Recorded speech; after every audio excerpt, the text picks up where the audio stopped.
Non-Profit Report is going live in 3, 2, 1.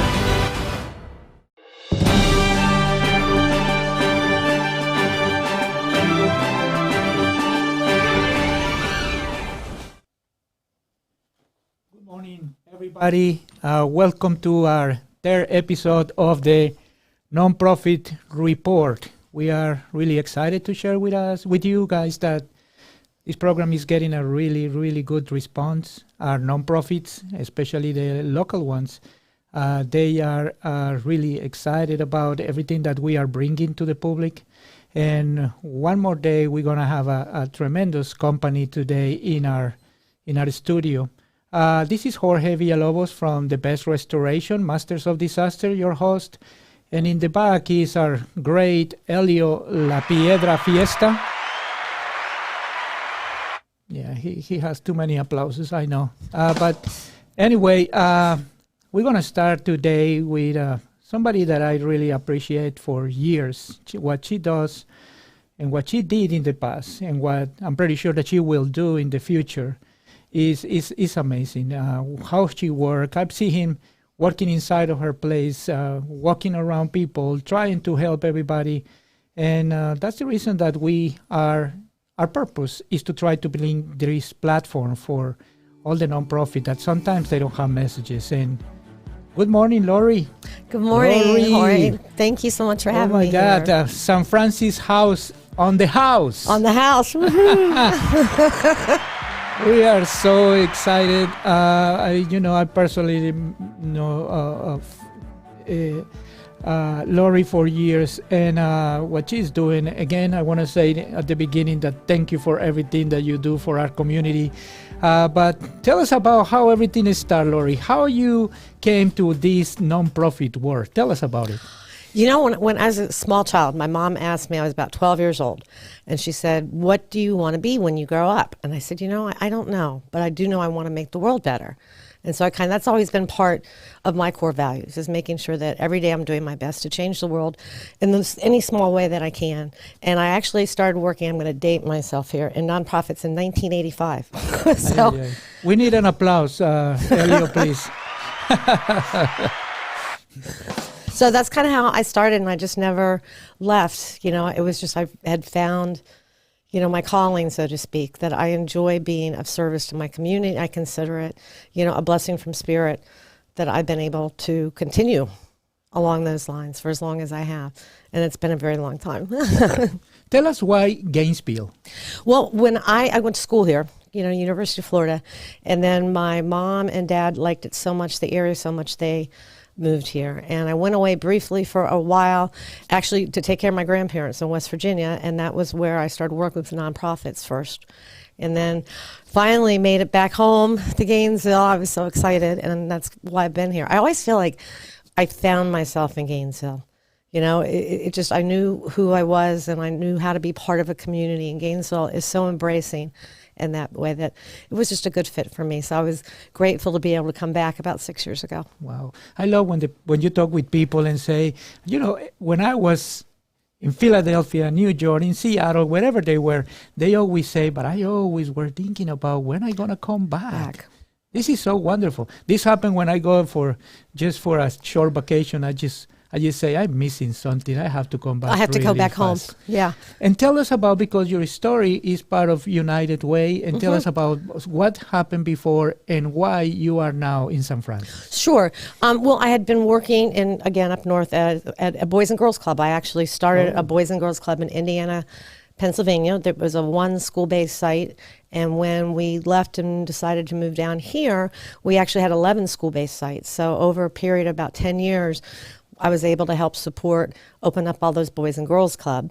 When we came down here, for part-time, I was still doing consulting with the organization because I did all their grant writing and the grant management, decided I wanted to get more involved in my community here in Gainesville, and was connected with Chris Wells. And I'm sure you folks are familiar with Chris, and wanted to be part of the Community Investment Council of United Way, who helps decide where the funding is going to go, what are the priorities in the community. There happened to be a position open. And I got a call from her supervisor, Dana Clayton, who you know as well, and said, there's a position open. Would you like to apply? And I'm like, yeah, sure.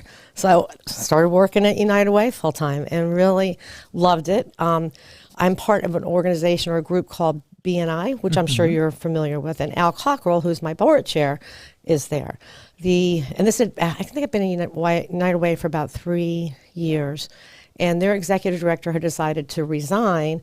They appointed an interim, and the interim was just really struggling because she was still trying to do her old job and be the executive director. And Al said, we're just pulling our hair out. We really need some help. And my mouth just opened, and I said, I think I might be interested.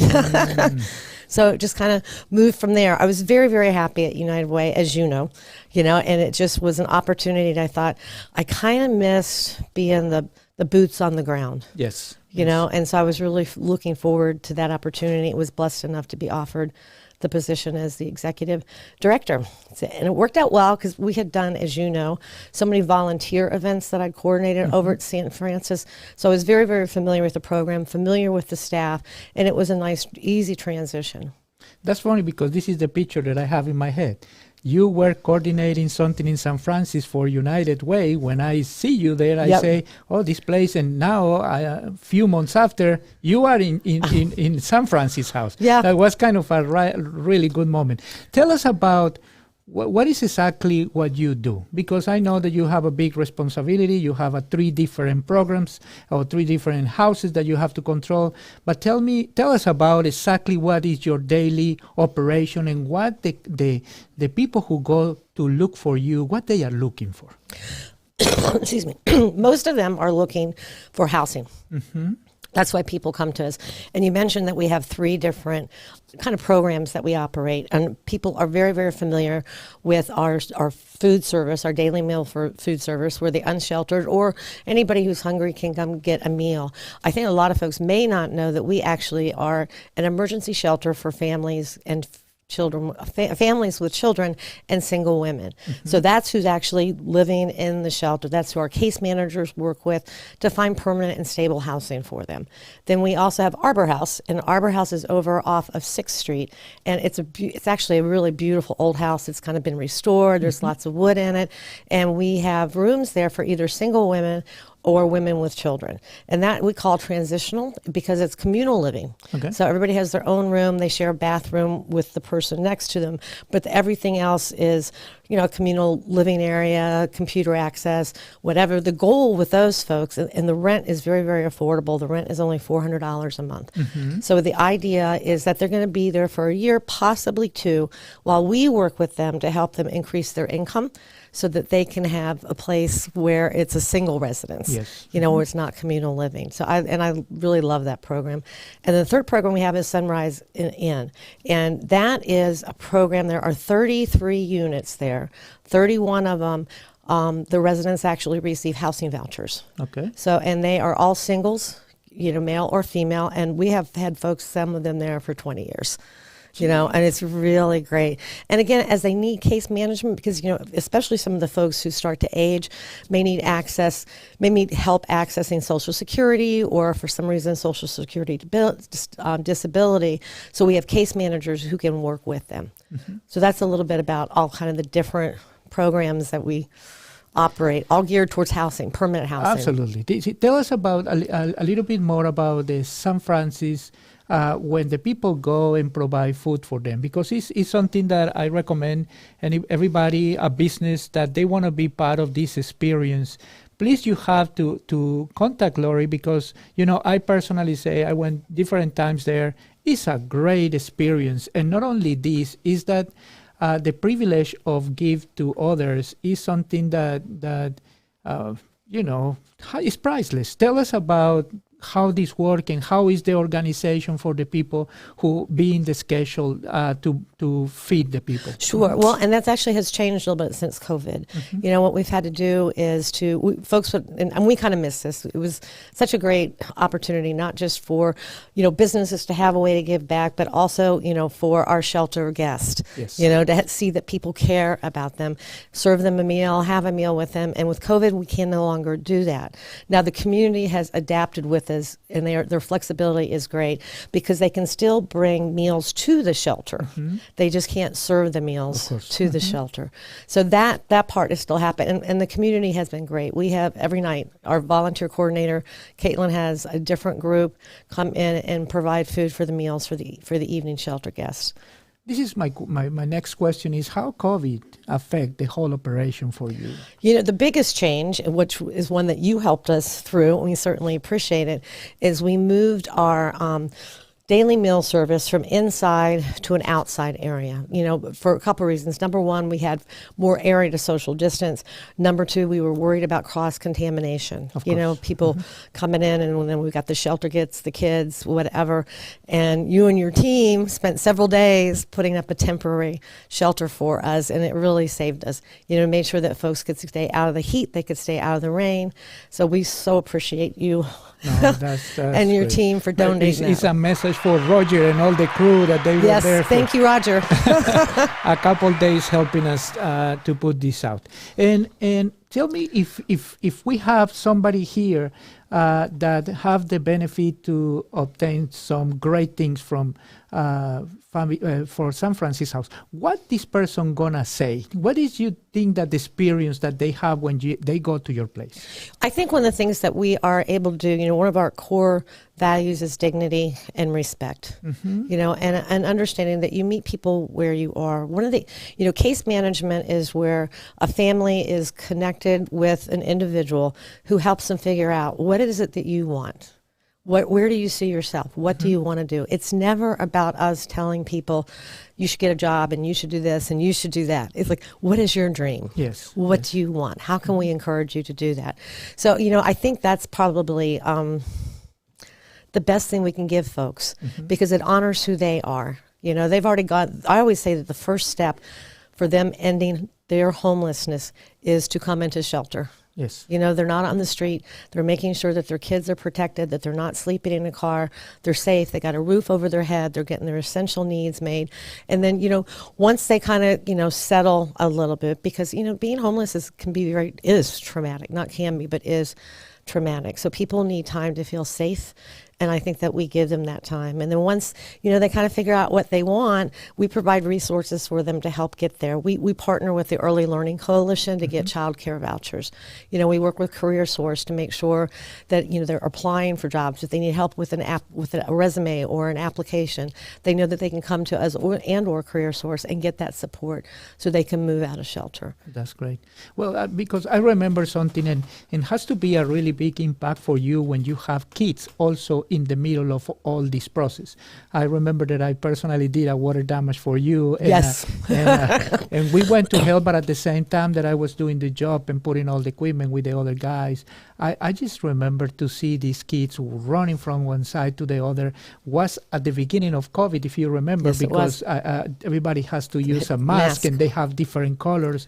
How they can be impacted with these kind of things? Well, you know, I saw one of the shows that Jane talked about. You know, she mentioned what the statistics are in terms of children who are homelessness really falling behind. And that can happen, and it, you know, it predominantly does.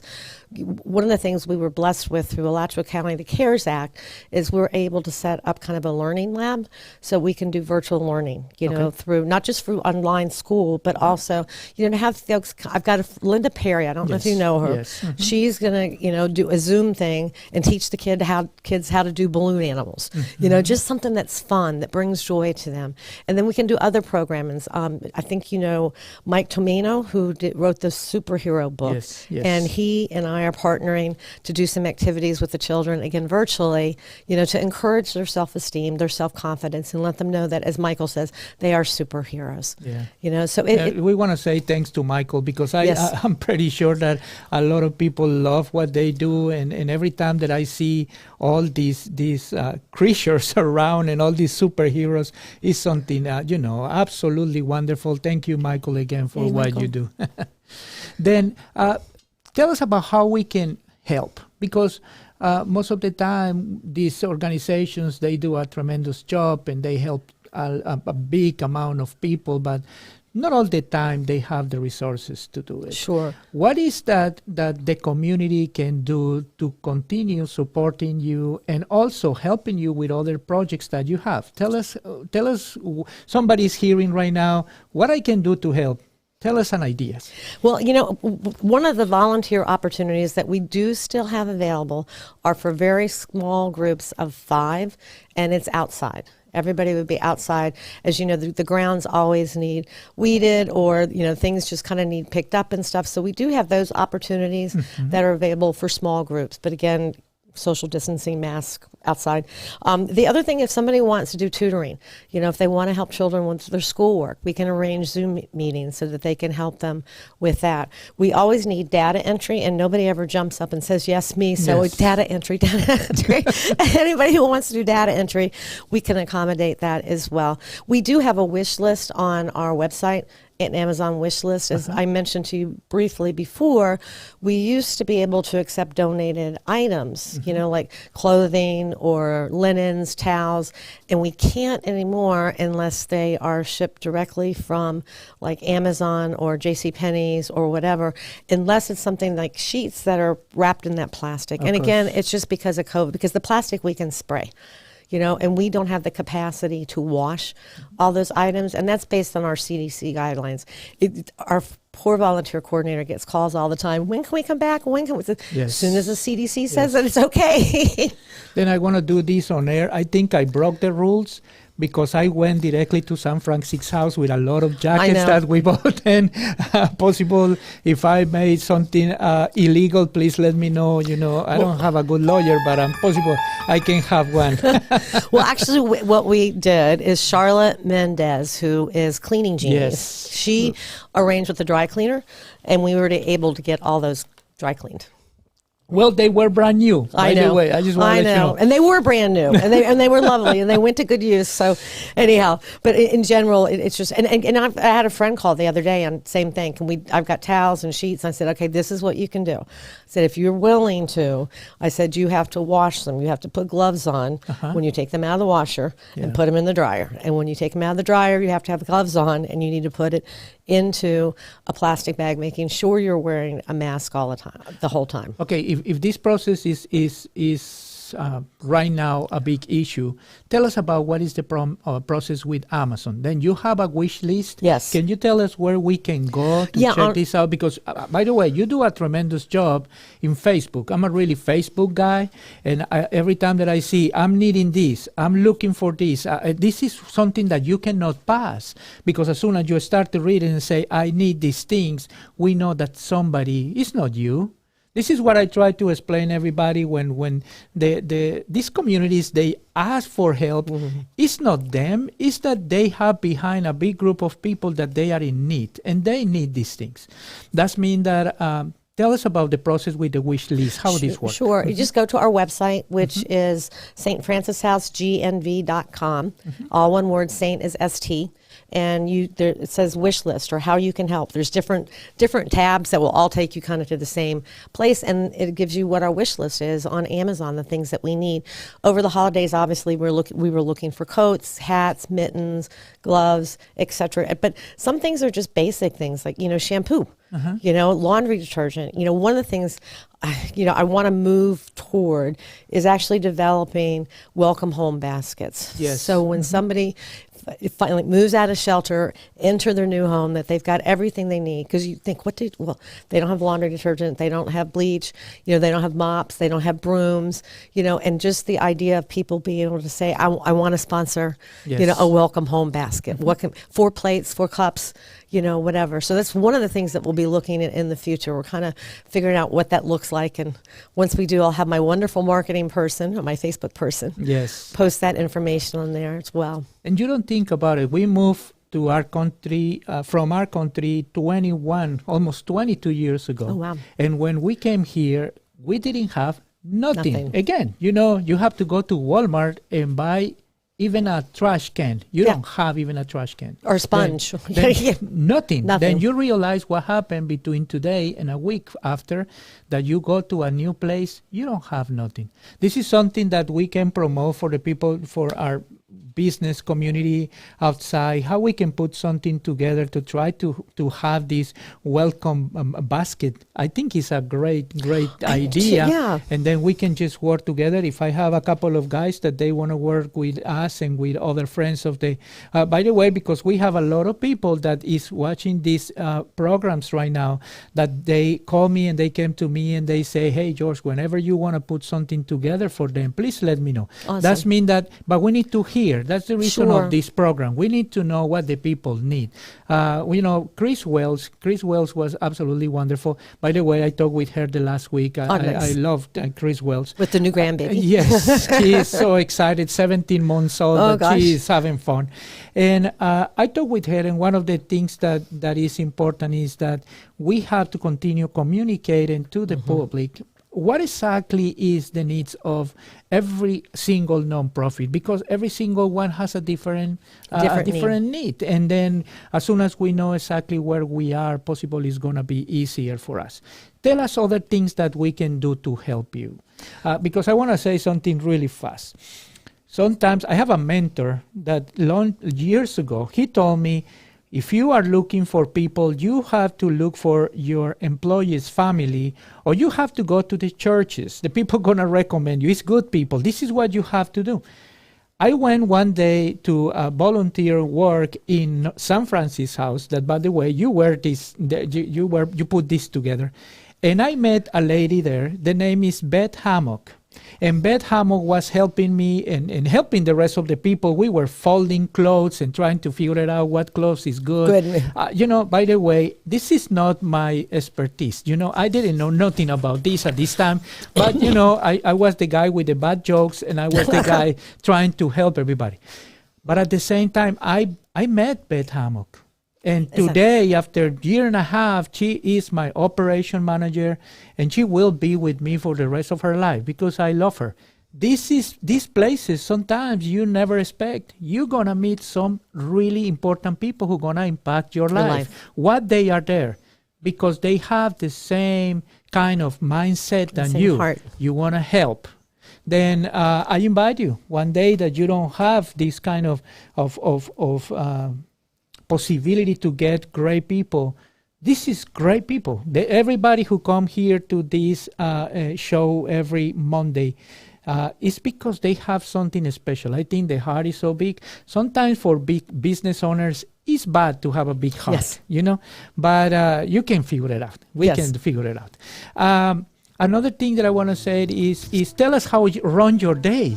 How is a day for you? It varies, which is one of the things that I really like a lot. It can change on a, daily basis. Today was maintenance. We have plumbing issues over at Sunrise that we've been trying to figure out. I think we finally got the solution solved. So, there's that. And then, lots of, I want to say partnership building. Folks sometimes aren't real happy about Zoom, but I personally love it because I can actually talk to a lot more people without having to drive. Yes. And I mentioned that because you talked about all the nonprofits. One of the great things about our community is we all help each other. I know that one time we must have had 50 turkeys donated to us, and we distributed them. We shared with the other agencies to make sure that they do that. John Barley from Catholic Charities will send an email and say, hey, we got a huge donation of toothpaste, whatever, who needs what. And I think that kind of cooperation really makes Gainesville a really special place to live. And a really special place to choose to be of service because they make it so easy, That's great. Lori, you want to close with something? You want to send a message to everybody who is watching us and tell us how we together can help you? Thank you. First, I want to close with thank you for having me here. Elio, you as well. Elio, where's the applause? Applause, applause for Elio. Oh, yeah.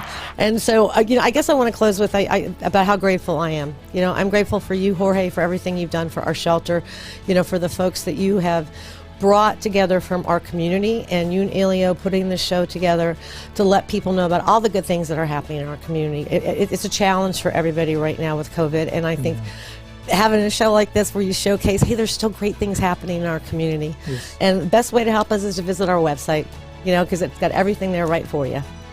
Okay, it's right there, Lori. Thank you again. I told you life is okay. You don't gonna be nervous. She did fantastic. We can invite her 3 or 4 times more. I'd Lori, love to come. Thank you again, and I hope you have a nice day, and You I'll too. see you in the next time. Yes, sir. Thank We you. go to a break. Remember, don't forget to go to the website to check all the information for Lori, how we can help and what we can keep it helping this group of wonderful nonprofits. And we'll come back in a few. Thank you again. Spring is here. Call the best restoration for all of your cleaning needs for every surface in your home. Get rid of stains and pet odors with state-of-the-art carpet, rug, and upholstery cleaning. Our expert technicians will make your tile and grout look like new. Improve your in-home air quality by removing pollen and pet hair with our nationally certified air duct cleaning. Call the best restoration, masters of disasters today. We don't call it restoration, we call it restoration. The best restoration, masters of disasters. The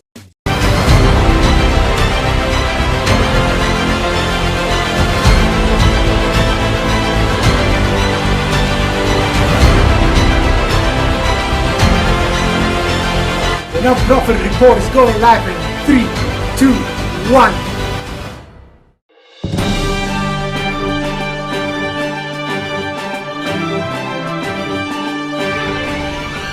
Spring is here. Call the best restoration for all of your cleaning needs for every surface in your home. Get rid of stains and pet odors with state-of-the-art carpet, rug, and upholstery cleaning. Our expert technicians will make your tile and grout look like new. Improve your in-home air quality by removing pollen and pet hair with our nationally certified air duct cleaning. Call the best restoration, masters of disasters today. We don't call it restoration, we call it restoration. The best restoration, masters of disasters. Spring.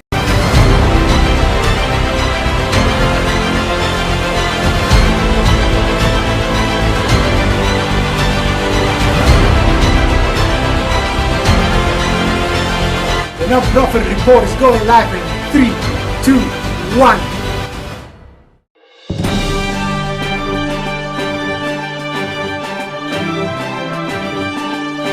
Spring is here. Call the best restoration for all of your cleaning needs for every surface in your home. Get rid of stains and pet odors with state-of-the-art carpet, rug, and upholstery cleaning. Our expert technicians will make your tile and grout look like new. Improve your in-home air quality by removing pollen and pet hair with our nationally certified air duct cleaning. Call the best restoration, masters of disasters today. We don't call it restoration, we call it restoration. The best restoration, masters of disasters. Spring is here. Call the best restoration for all of your cleaning needs for every surface in your home. Get rid of stains and pet odors with state-of-the-art carpet, rug, and upholstery cleaning. Our expert technicians will make your tile and grout look like new. Improve your in-home air quality by removing pollen and pet hair with our nationally certified air duct cleaning. Call the best restoration, masters of disasters today. We don't call it restoration, we call it restoration. The best restoration.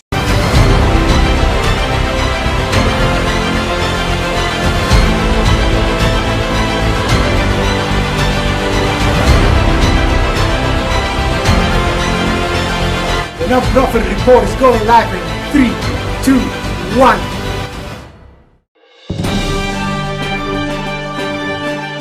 Spring is here. Call the best restoration for all of your cleaning needs for every surface in your home. Get rid of stains and pet odors with state-of-the-art carpet, rug, and upholstery cleaning. Our expert technicians will make your tile and grout look like new. Improve your in-home air quality by removing pollen and pet hair with our nationally certified air duct cleaning. Call the best restoration, masters of disasters today. We don't call it restoration, we call it restoration. The best restoration, masters of disasters. Spring is here. Call the best restoration for all of your cleaning needs for every surface in your home. Get rid of stains and pet odors with state-of-the-art carpet, rug, and upholstery cleaning. Our expert technicians will make your tile and grout look like new. Improve your in-home air quality by removing pollen and pet hair with our nationally certified air duct cleaning. Call the best restoration, masters of disasters today. We don't call it restoration, we call it restoration. The best restoration, masters of disasters.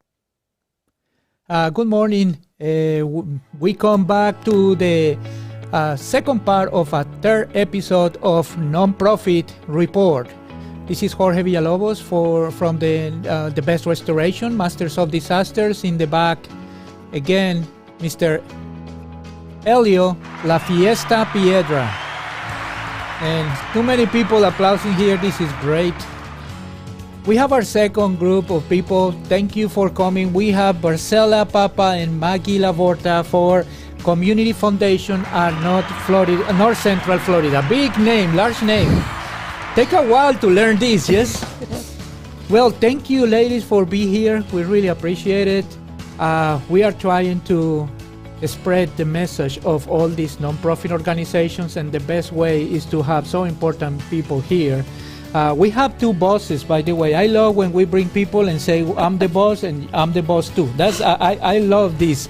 Tell us, Marcela, I want to start with you. Tell us about you and how you came here to this organization. Oh, wow. So I have been at the Community Foundation now coming up on 15 years. This July, I was the first full-time CEO hired by the foundation. Our foundation is relatively young in the grand scheme of community foundations worldwide.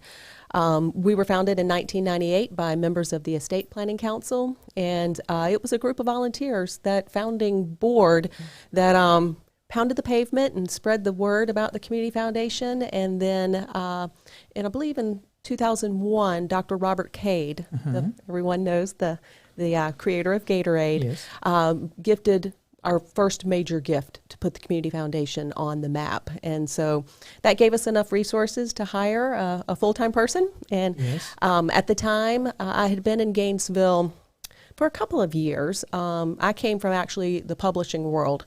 I had worked at Southern Living and at Time Life Books and was the trailing spouse to Gainesville.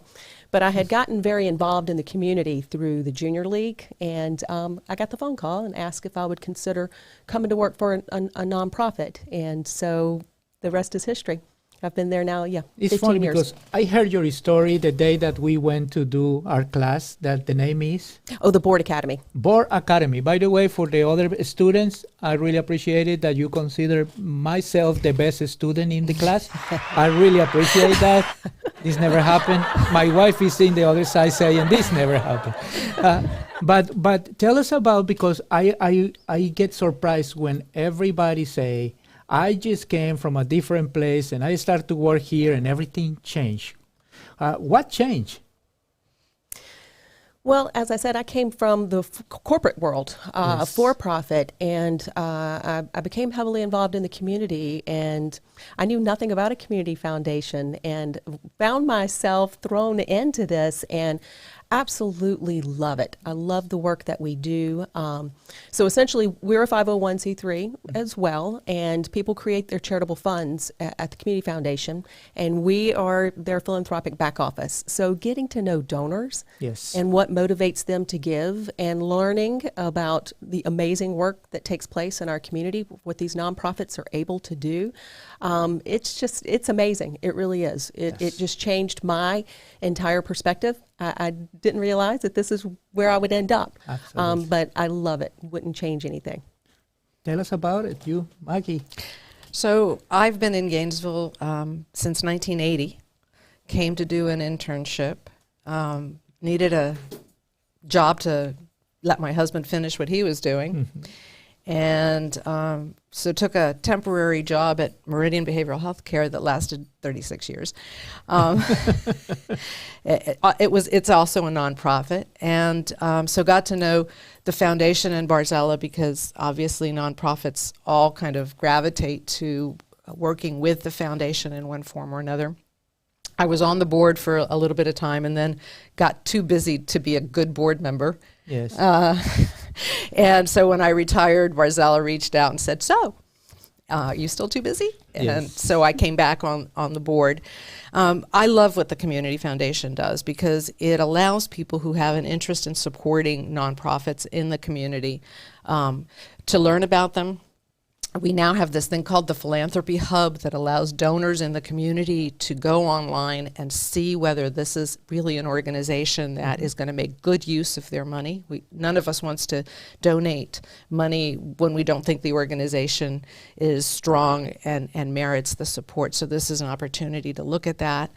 And then my husband and I don't have a huge amount of money to donate, but we wanted to also be able to set up a way of contributing to things in the community that we think are important. So we also set up a fund at the foundation. And so I think a foundation is an amazing opportunity to give back, to learn about the community, and to have a forum for interacting with the many, many nonprofits. And so that's why I've continued to be associated. And Barzella has done a great job of expanding the reach of the foundation through the Board Academy, through the Center for Nonprofit Excellence that also helps the nonprofits become better at what they do. Learn, especially small nonprofits, have a hard time understanding all of the things they need to know to be a really effective nonprofit strategic planning, board and governance and all those things. And the foundation has really stepped up to do that. So I think it's a great resource and a great benefit to the community. I'm really proud to be involved with them. If you think about it, it's kind of a domino effect. As soon as you have somebody who want to bring some resources to help the community, then you have to make everybody who is in the bottom better. Because if not, this person never going to be happy with what he's doing. But tell us about how these people, first tell us about how these work. Because it's amazing. I read a lot about it, but it's kind of, oh my God, I have a lot of people that come and say, hey, I have my pocket a little bit full and I want to help, but I want to help in the right way. Tell us how you guide these people to be where they are right now. So, I'm gonna digress for a minute. Yes. I always like to back up and share really the origins of how community foundations came to be, because as I said, I had come from the corporate world. I didn't know anything about a community foundation, and then I found myself thrown into this world, and it's just fascinating. So, the community foundation model has been around for more than 100 years. The first one was created in Cleveland, Ohio in 1914 by a retired judge and banker who at that time in American history, you had very wealthy families creating family foundations, many of whom they're still around, Carnegie, Rockefeller, Ford, these big family foundations. So his name was Frederick Goff, and he wanted to create a vehicle by which everybody could participate in philanthropy. So the idea behind the Community Foundation is individuals would come in, pool their resources together, and then fund the needs in the community. So fast forward now, there's more than 1,800 community foundations worldwide. There's actually more community foundations outside of the U.S. than there are in the U.S. There's about 800 in the United States.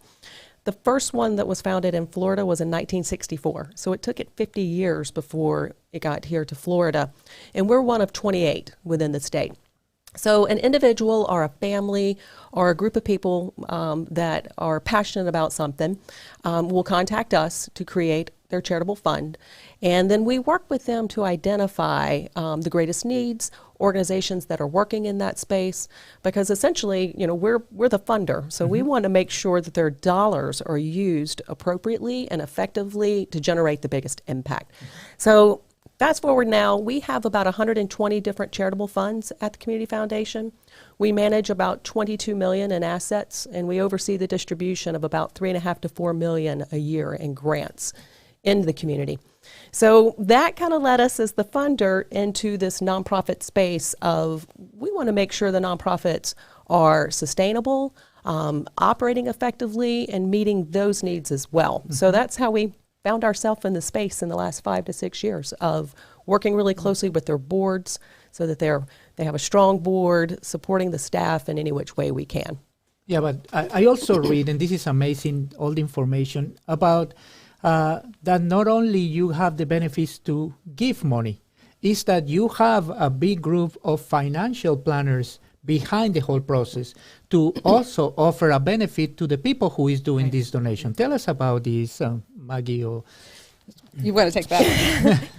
Yeah, so oftentimes people, especially if there is a life event, so the sale of a business or they've had a really good year in real estate.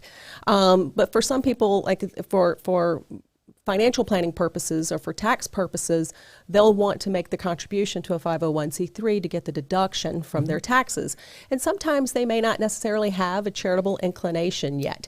So that's one of the benefits of the Community Foundation. They can create a fund with us, and then we can help work with them over the years. And, we've seen that happen a number of times, that, they do it for financial purposes, but then at the end, we're working with them and getting them connected with causes that they care about. So it's been incredibly rewarding. Yeah, I think sometimes some donors have a very specific thing that they're very passionate about. So it could be the environment, it could be mental health, it could be any number of things. And so you can create a fund that's dedicated to that. But other people, as Barzella is saying, don't have a real sense yet of what they might want to donate to, but they know they want to contribute to the community. And so the information that the foundation has helps them to distribute money in ways that lets them be charitable in broad ways and to organizations or causes that really can benefit the whole community.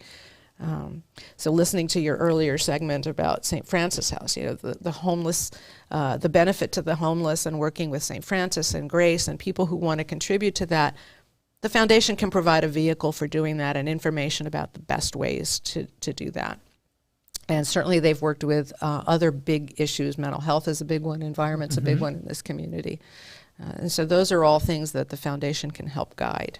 And obviously is when the process of make these nonprofit better, they give you a better options to sell the product to you. Because at the end you say, hey, I want some money that I want to invest just in kids because I just want to think about children. And then you say, hey, you know what, these 2 or 3, they are working with us and they have the level of trust that you need and we need to just start to be part of them. Does mean that this is how operate for you? Absolutely. One of the really unique things, too, about the Community Foundation is we're set up to accept more complex types of gifts. I always like to I'm a big story sharer. So one of the stories I like to share is about Bread of the Mighty Food Bank. And probably 10 years ago or so, they were losing the building that they were in, and then they needed to find another space quickly. And they had a board member who went home that night to the family and said, we need to do something. So the family had real estate in North Carolina that they no longer needed. So they donated the real estate to the Community Foundation to create the fund, and we sold the real estate, and then we helped underwrite the new building where Bread of the Mighty Food Bank is now, and they've been to date. So it was a rewarding, it was a win-win for everyone. The donor, the family that came together, they wanted to do something, and Bread of the Mighty has the space that they've been in for the last decade now. And by the way, we were the catalyst. The building is in really good shape. Yeah. I was there I feel like I was in a supermarket that I don't have to pay. I have a big truck full of food and everything. I feel like, oh my God, this is so nice. But I do enjoy the privilege of give that sometimes the people don't understand. I was part of, and I'm still part of the Zig Ziglar world, and I remember that something that he said at this time was like, you have to be first, then you have to do second, then you have to have third, but you go to the fourth process that is the significance. And it's when all these people that after they work, they did some kind of money, and they decide, you know what, this is the time that I just want to help. And how I gonna help? How you connect these people with you? You have different kind of events that the people come to meet you. Your financial planners also possible is a bridge for you because I'm pretty sure that a lot of times one of these volunteers, because at the end it's funny to hear a volunteer in a financial planning, but it is the truth. They come and they say, hey, I have this person interested, possible they need to talk with you. How you try to bring these people to you? So we do work very closely with local estate planners and financial advisors, and so throughout the year, we typically will hold a couple of educational opportunities for financial planners, CPAs, estate planning attorneys. But we also, I would say, our work with nonprofits and the boards that we work with board members, they'll become aware of us. And so sometimes, often, another unique thing about the Community Foundation is donors can remain anonymous. So we've had a number of people contact us and either do a planned gift, or they'll want to make a contribution to an organization that they sit on the board, but they don't want them to know, so we can protect their privacy. We do a couple of other programs. Our biggest is the Amazing Give. So Tell us about that. So we launched 5 years ago our community's first ever 24-hour online give day. So one thing that we constantly are monitoring are the new tools in philanthropy and how to be strategic about giving. So we saw this crowdfunding starting, and we were like, okay, we need to bring this to Gainesville. So it's the Amazing Give, theamazinggive.org. We typically have anywhere from 115 to 120 nonprofits participate, and it's a total virtual giving event, all online. We've had it now for 5 years, and it's raised over $4 million for local nonprofits here in North Central Florida. So we have one coming up April the 22nd. We're going to do a different version this year because we're still in this COVID world. We're going to make it the workday edition. So it's going to be 7 a.m. to 7 p.m., 12 hours. And possible you have one of our good friends, David Roundtree, behind a lot of this process.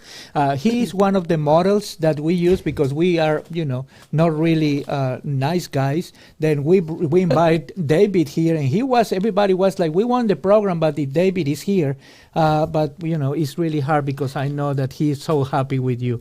Tell us That's about. okay, she took him from me, sorry. Then yes. Then tell us a little bit more about what's going to happen in April. What is the date? April the 22nd. The 22nd. How this going to work? For the people who is not familiar, tell us about how this going to work and how we can help. Because if I'm not wrong, I think Elio was really involved the last time doing kind of a live event for that.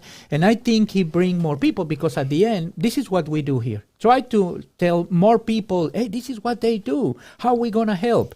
Tell us a little bit more about what happened April the 22nd and how we can help. So on April the 22nd, you can go to theamazinggive.org and take a look at all the participating organizations and make a contribution to one or more, as many that you would like. Many of the nonprofits will be doing a lot of promotions through their social media accounts. We get a lot of traction through Facebook, some Instagram, some tweeting. So your favorite organizations, you can just go and support them. We typically will hold very friendly competitions among the nonprofits, very creative competitions. And so you can watch for that through the community foundations, our Facebook page, through the Amazing Give, or any of the organizations that are participating. And usually they'll say, wait and donate at noon. There's a contest. Do it. Don't hold off and do it at noon. And a lot of us. I love what you say because you say after we met all these leaders in the community that they are coming here. And when I hear this is a friendly competition, it's kind of a joke because they want to push it because they need this, Then I love just the idea that they have this kind of, hey, we have to do it better than the others. And I love the idea. Well, and it's a way of creating enthusiasm in the community for whatever it is that your organization does. I think another big thing that the foundation is able to do is convene people who can come together to solve community-wide issues because they don't have a particular stake. They don't represent a particular agency. They can convene people who want to address problems in ways that other entities can't. And so I think that they can pull together, for example, organizations that might not normally work together to say, look, we want to address what are the issues, what are the ways that we can partner and create funds for a purpose rather than a specific organization. And I think bringing people like the university together, the county government together, and then the nonprofits without a horse in the race, if you will, or a dog in the race. I'm mixing my metaphors, I don't know. But I think by convening those groups, they can then have a true dialogue that leads to a much more cost-effective and beneficial outcome for the community. And ultimately, that's what it's about, right? Outcomes for the community that improve the lives of everyday people. And tell us, because I hear about that some people match some contributions. Yeah. How this work? So for example, I may put out and say, I will match the first $500,000 of gifts, so that what you want to do is to say, if you donate between 9 o'clock in the morning and 11 o'clock in the morning, all those gifts will be matched up to 1,000. Well, that means people who might not have thought about it, but hear, oh, it's Maggie, and maybe Maggie and I are friends, and so sure, let me help Maggie out with this. Which is also good, because then Maggie's going to write them a note later saying, gee, thank you for giving. I'm so glad you contributed to this organization that I support. Let me tell you a little bit more about them. Yes. So it's also a way of introducing people to the organization by creating a fun kind of a contest. Absolutely, because you feel closer now. Right. Somebody's talking about it that Right. you never hear before.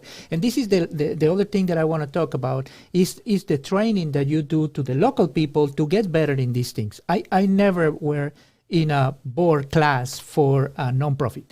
And I was really curious about what it's going to be. And I left this place so excited because I learned a lot of things. Not only, I tell my guys every time that they go to classes of restoration and things that you don't learn a lot of the teacher.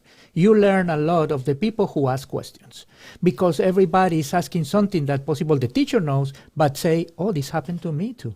Then tell us about what is your education purpose that everybody knows about this. So what you're talking about is our board academy. Yes. We were actually just talking about this while sitting in the waiting room.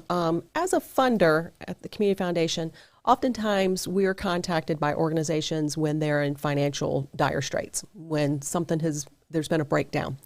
And most of the time when we would meet with the organizations and talk with them, there was a breakdown at the board level.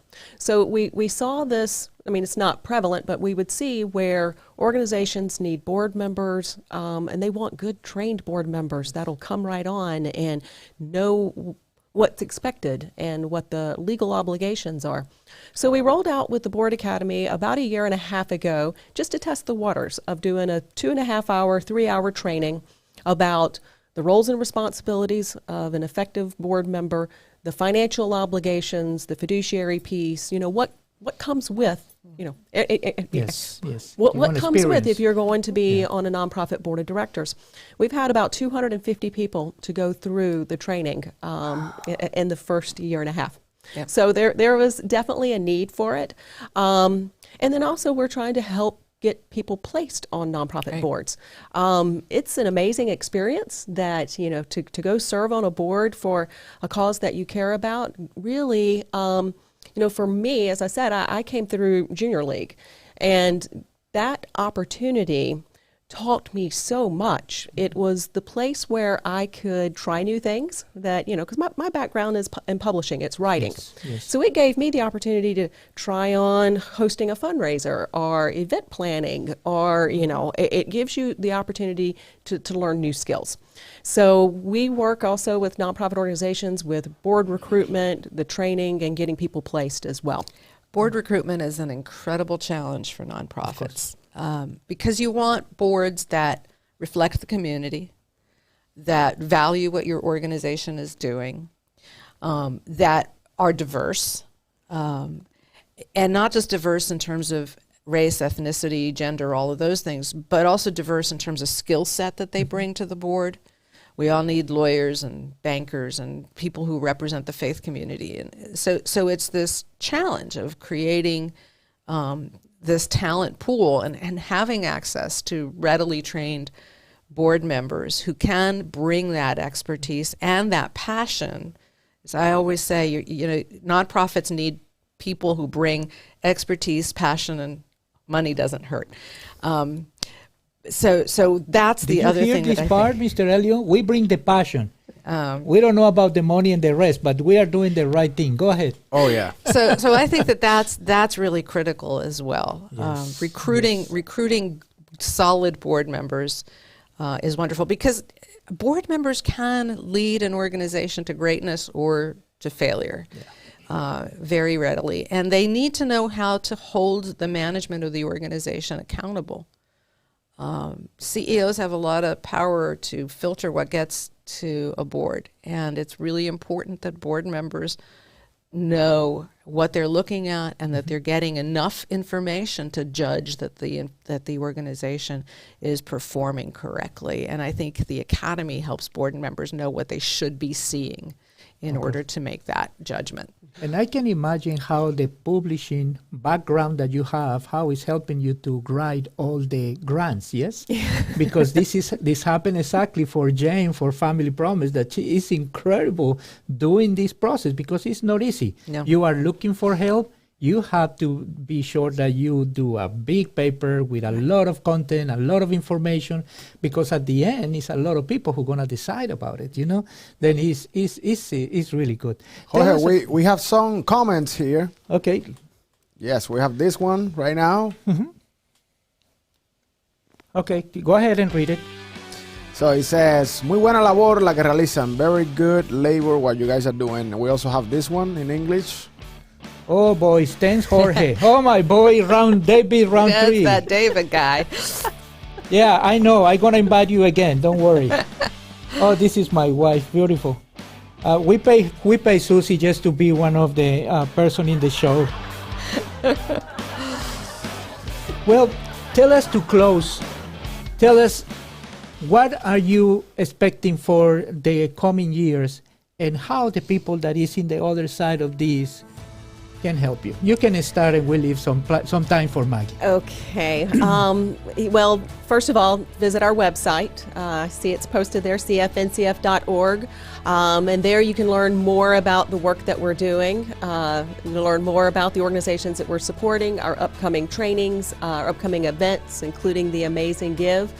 And, you know, we just hope to continue sustaining philanthropy and growing it here in our community. There's a lot of amazing work taking place, and there's a lot of generosity here in our community. So we're hoping to continue just growing.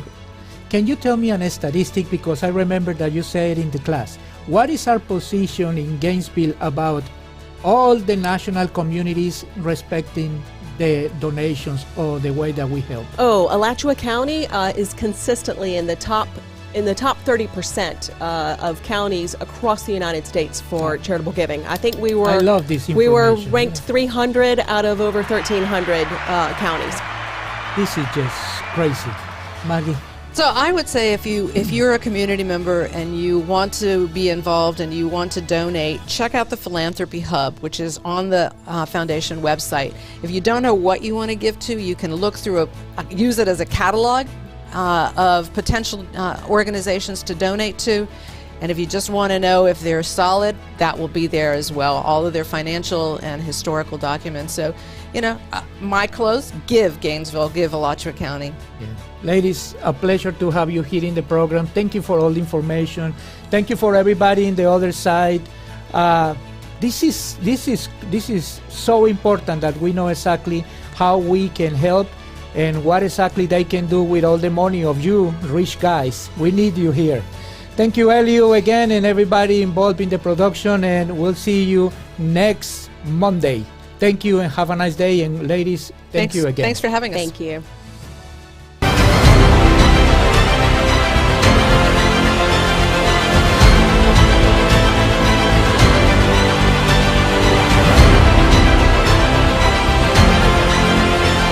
The non-profit report is going live in 3, 2, 1.